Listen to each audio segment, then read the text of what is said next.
ಸರಿಯಾಗಿ 10 ಗಂಟೆಗೆ ಬರ್ತೀನಿ ಅಂತ ಹೇಳಿದ ಅಶ್ವಥ್ ಇಷ್ಟೊತ್ತಾದರೂ ಯಾಕೆ ಬಂದಿಲ್ಲ?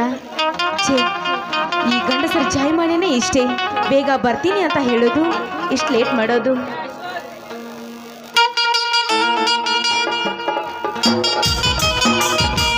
ಓಹೋ, ನೆನೆಯೋಷ್ಟರಲ್ಲಿ ನನ್ನ ಭಾವಿ ಪತಿದೇವರು ಬಂದೇ ಬಿಟ್ರು. ಹಾಯ್ ಕಾವೇರಿ. ಯಾಕೆ ಕಾವೇರಿ, ನನ್ನ ಮೇಲೆ ಕೋಪನಾ?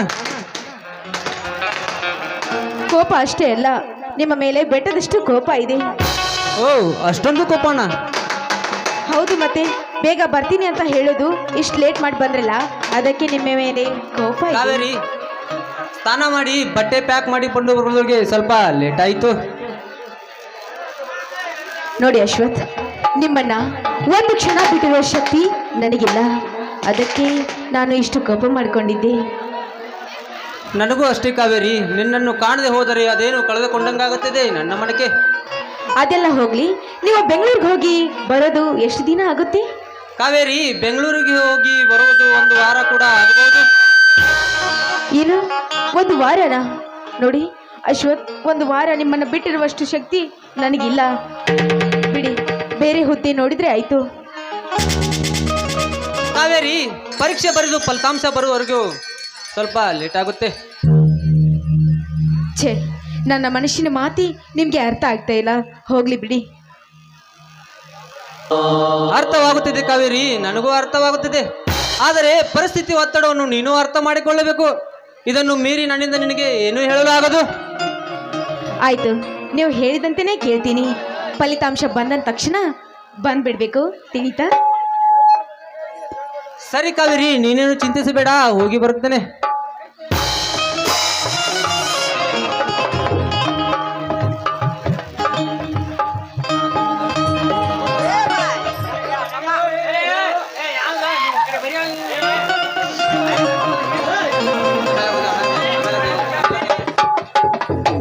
ಕಾವೇರಿ, ಹೋಗೋ ಮುನ್ನ ಏನಾದರೂ ಕಿರು ಕಾಣಿಕೆ? ಕಾಣಿಕೆನಾ? ಹೋಗಿಪ್ಪ, ಅದೆಲ್ಲ ಮದ್ವೆ ಆದ ಬಳಿಕ. ಏನಲ್ಲೇ, ನಾನು ಕೇಳಿದ್ದು ಅದಲ್ಲ. ಮತ್ತೇನು? ನಿನ್ನ ಮಧುರವಾದ ಕಂಠದಿಂದ ಒಂದು ಇಂಪಾದ ಗೀತೆ ಹೊರಹೊಮ್ಮಲೆಂದು. ಓಹೋ, ಹೀಗೇನು ನಿಮ್ಮ ಒಗಟಿನ ಮಾತು? ಹೌದು ಮಾರಾಣಿಯವರೇ, ಬೇಗ ಶುರು ಮಾಡಿ ನಿಮ್ಮ ಸಂಗೀತ ಗಾನ ಸುದಿಯನ್ನು. I love you Kaveri, I love you. I love you Ashwath, I love you.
Ashwath, ಈಗಲಾದರೂ ನಿಮ್ಮ ಮನಸ್ಸಿನ ಆಸೆ ತೀರಿತಾ?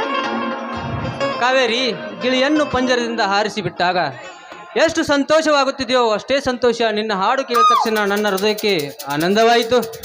ಅಶ್ವಥ್, ನಿನ್ನ ಸಂತೋಷನೇ ನನ್ನ ಸಂತೋಷ. ಕಾವೇರಿ, ನಾನಿನ್ನು ಹೋಗಿ ಬರುತ್ತೇನೆ, ನನಗೆ ಹೊತ್ತಾಯಿತು.